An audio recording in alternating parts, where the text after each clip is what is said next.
La Barbe Bleue, lue par Élise.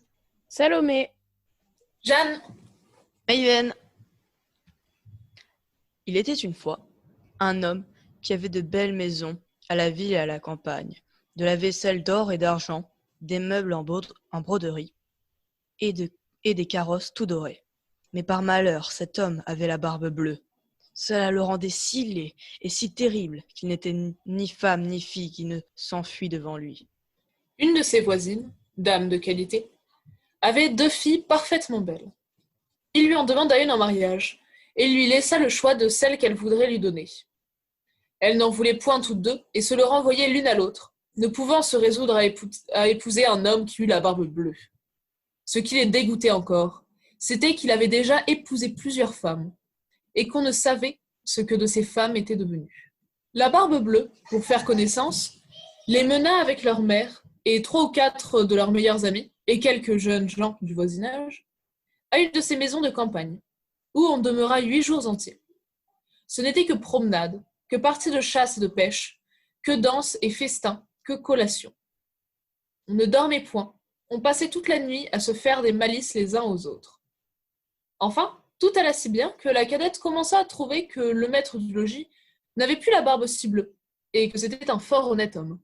dès qu'on fut de retour à la ville, le mariage se conclut.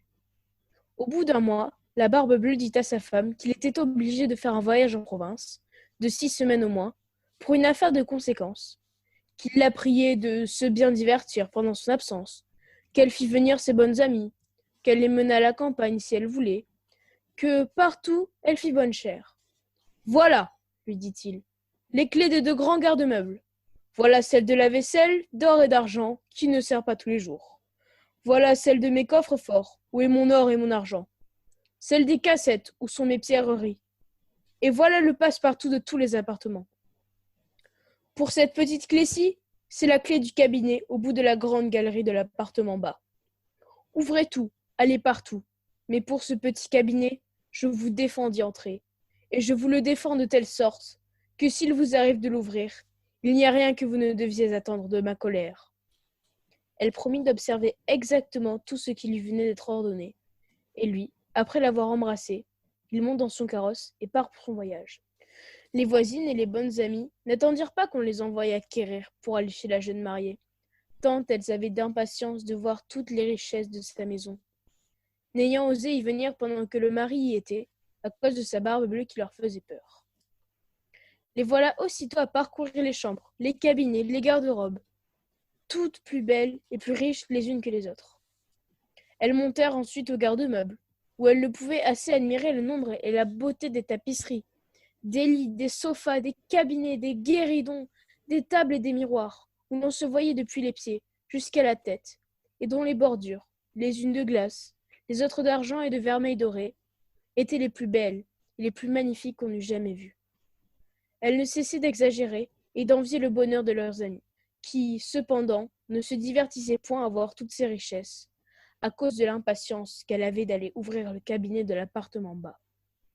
Elle fut si pressée de sa curiosité que, sans considérer qu'il était malhonnête de quitter sa compagnie, elle y descendit par un petit escalier dérobé, et, avec tant de précipitation, qu'elle pensa se rompre le cou 2 ou 3 fois. Étant arrivée à la porte du cabinet, elle s'y arrêta quelque temps, songeant à la défense que son mari lui avait faite, et considérant qu'il pourrait lui arriver malheur d'avoir été désobéissante. Mais la tentation était si forte qu'elle ne put la surmonter.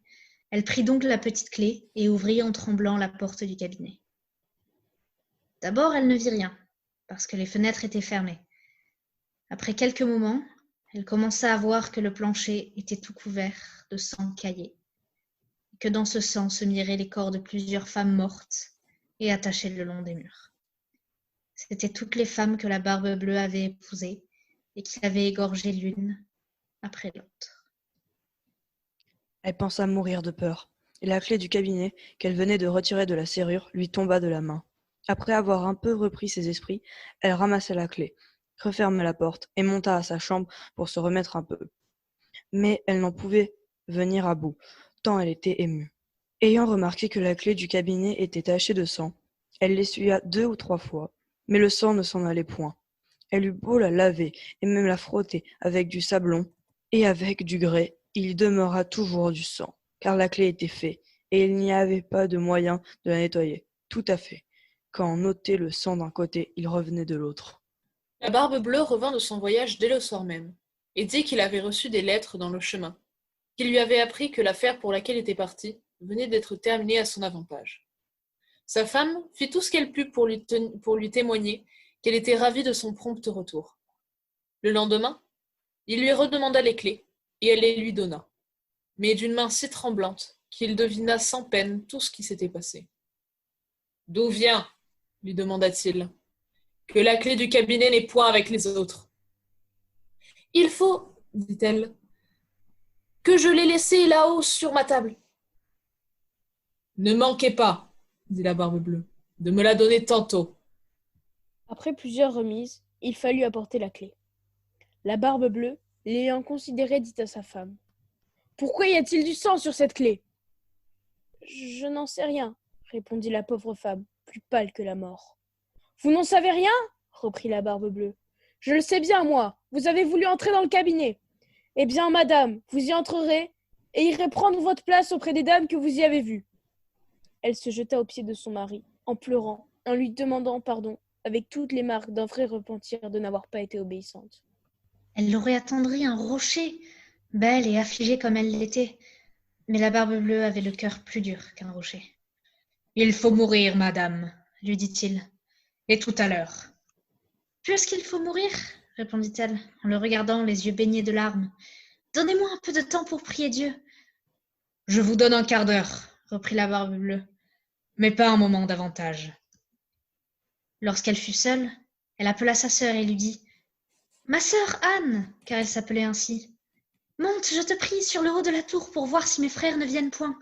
Ils m'ont promis qu'ils me viendraient voir aujourd'hui, et si tu les vois, fais-leur signe de se hâter. » La sœur Anne monta sur le haut de la tour, et la pauvre affligée lui criait de temps en temps : « Anne, ma sœur Anne, ne vois-tu rien venir ? » Et la sœur Anne répondait : « Je ne vois rien que le soleil qui poudroie et l'herbe qui verdoie. » Cependant, la Barbe-Bleue, tenant un grand coutelas à sa main, criait de toute sa force à sa femme : « Descends vite, ou je monterai là-haut. » « Encore un moment, s'il vous plaît, » lui répondait sa femme. Et aussitôt, elle criait tout bas : « Anne, ma sœur Anne, ne vois-tu rien venir ? » Et la sœur Anne répondait : « Je ne vois rien que le soleil qui poudroie et l'herbe qui verdoie. »« Descendons vite, » criait la Barbe-Bleue, « ou je monterai là-haut. »« Je m'en vais, » répondait sa femme. Et puis elle criait : « Anne, ma sœur Anne, ne vois-tu rien venir ? » « Je vois, » répondit la sœur Anne, « une grosse poussière qui vient de ce côté-ci. Sont-ce mes frères ? Hélas ! Non, ma sœur, c'est un troupeau de moutons. »« Ne veux-tu pas descendre ? » criait la Barbe-Bleue. « Encore un moment, » répondait sa femme. Et puis elle criait : « Anne, ma sœur Anne, ne vois-tu rien venir ? » « Je vois, » répondit-elle, « 2 cavaliers qui viennent de ce côté-ci, mais ils sont bien loin encore. »« Dieu soit loué !» s'écria-t-elle. Un moment après, ce sont mes frères. Je leur fais signe tant que je puis de se hâter. La Barbe-Bleue se mit à crier si fort que toute la maison en trembla. La pauvre femme descendit et alla se jeter à ses pieds, tout éplorée et tout échevelée. « Cela ne sert de rien, » dit la Barbe-Bleue. « Il faut mourir. » Puis, la prenant d'une main par les cheveux et de l'autre levant le coutelas en l'air, il allait lui abattre la tête. La pauvre femme, se tournant vers lui et le regardant avec des yeux mourants, le pria de lui donner un petit moment pour se recueillir. « Non, non, dit-il, recommande-toi bien à Dieu. » Et levant son bras. Dans ce moment, on heurta si fort à la porte que la Barbe-Bleue s'arrêta tout court. On ouvrit, et aussitôt on vit entrer 2 cavaliers qui, mettant l'épée à la main, coururent droit à la Barbe-Bleue. Il reconnut que c'étaient les frères de sa femme, l'un dragon, l'autre mousquetaire, de sorte qu'il s'enfuit aussitôt pour se sauver. Mais les 2 frères le poursuivirent de si près qu'ils l'attrapèrent avant qu'il ait pu gagner le perron. Ils lui passèrent leur épée à travers le corps et le laissèrent mort. La pauvre femme était presque aussi morte que son mari et n'avait pas la force de se lever pour embrasser ses frères. il se trouva que la Barbe Bleue n'avait point d'héritier et qu'ainsi, sa femme demeura maîtresse de tous ses biens. Elle en employa une grande partie à marier sa sœur Anne, avec un jeune gentilhomme dont elle était aimée depuis longtemps. Une autre partie à acheter des charges de capitaine à ses 2 frères, et le reste à se marier elle-même à un fort honnête homme, qui lui fit oublier tous les mauvais temps qu'elle avait passés avec la Barbe Bleue.